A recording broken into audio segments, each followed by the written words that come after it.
नमस्कार दोस्तों, Balram education centre YouTube channel में आपका स्वागत है। आज हम कक्षा 10वीं हिंदी क्षितिज भाग 2 का पाठ 10 एक कहानी यहाँ भी, जिसकी लेखिका मन्नू भंडारी हैं। यह पाठ आत्मकथ्य विधा के अंतर्गत आता है। इसके प्रश्न उत्तर देखेंगे। पहला प्रश्न है अपना, लेखिका के व्यक्तित्व पर किन किन व्यक्तियों का किस रूप में प्रभाव पड़ा। तो इसका उत्तर है, लेखिका के व्यक्तित्व पर मुख्य रूप से दो व्यक्तियों का प्रभाव पड़ा। पहला, पिताजी का प्रभाव। लेखिका के व्यक्तित्व को बनाने बिगाड़ने में उनके पिता का बहुत प्रभाव पड़ा है। उन्होंने ही लेखिका के मन में हीनता की भावना पैदा की। उन्होंने ही उसे शक्की बनाया, विद्रोही बनाया। दूसरा प्रभाव पड़ा शीला अग्रवाल का प्रभाव। लेखिका को क्रियाशील, क्रांतिकारी और आंदोलनकारी बनाने में उनकी हिंदी प्राध्यापिका शीला अग्रवाल का योगदान है। शीला अग्रवाल ने अपनी जोशीली बातों से लेखिका के मन में बैठे संस्कारों को कार्य रूप दे दिया। प्रश्न क्रमांक 2 है, इस आत्मकथ्य में लेखिका के पिता ने रसोई को भटियार खाना कहकर क्यों संबोधित किया है। तो इसका उत्तर है, लेखिका मन्नू भंडारी के पिता ने रसोई को भटियार खाना इसलिए कहा है कि उनके अनुसार रसोई में काम करने वाली युवतियों की रचनात्मक प्रतिभा जलकर नष्ट हो जाती है। रसोई में काम करने वाली स्त्रियां इतनी रचनात्मक नहीं हो पाती हैं।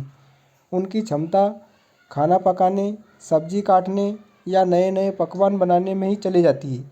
उनका स्वाभाविक विकास नहीं हो पाता है। यह प्रश्न मोस्ट है।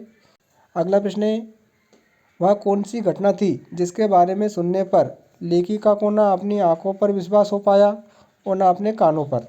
तो इसका उत्तर, एक बार लेखिका के कॉलेज की प्रिंसिपल ने पत्र भेजा कि उनकी बेटी की गतिविधियों के कारण उनके खिलाफ अनुशासनहीनता की कार्रवाई क्यों न की जाए। पिताजी पत्र पाकर बड़े क्रोधित हुए तथा भन्नाते हुए कॉलेज गए। प्रिंसिपल ने उन्हें बताया कि आपकी लड़की के भड़काने के कारण छात्राएं क्लास छोड़कर बाहर आ जाती हैं और नारे लगाती हैं।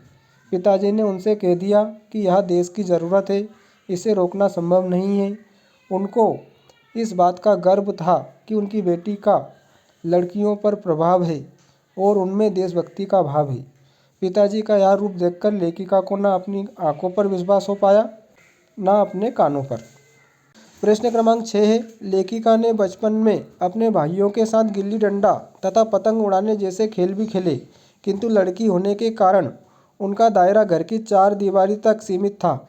क्या आज भी लड़कियों के लिए स्थितियाँ ऐसी ही हैं या बदल गई हैं? अपने परिवेश के आधार पर लिखिए। तो लेखिका का समय अब से बहुत पहले का था।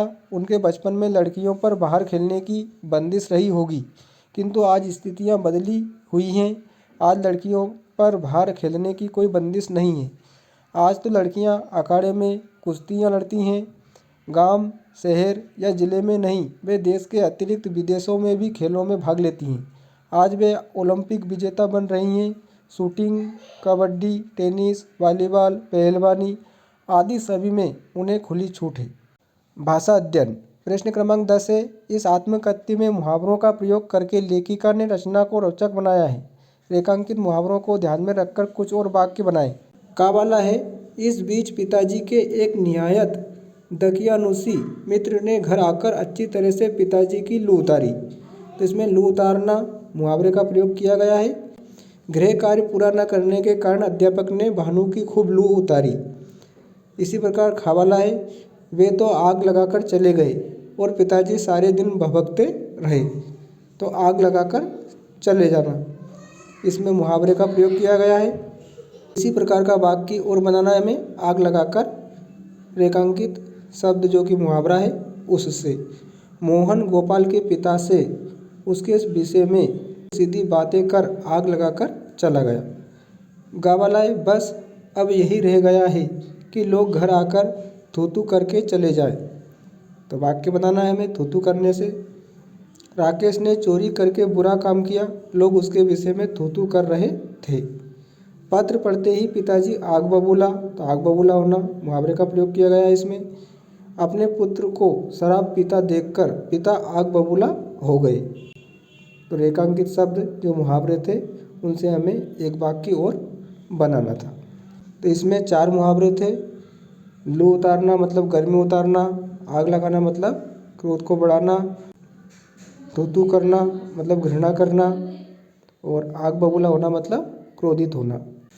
तो प्यारे दोस्तों, आज हमने पाठ 10 एक कहानी है हावी, जिसकी लेखिका मन्नू भंडारी है, के प्रश्न उत्तर देके वीडियो को अधिक से अधिक शेयर करें। और अगर आप चैनल पर नए हों तो चैनल को सब्सक्राइब जरूर करें। धन्यवाद।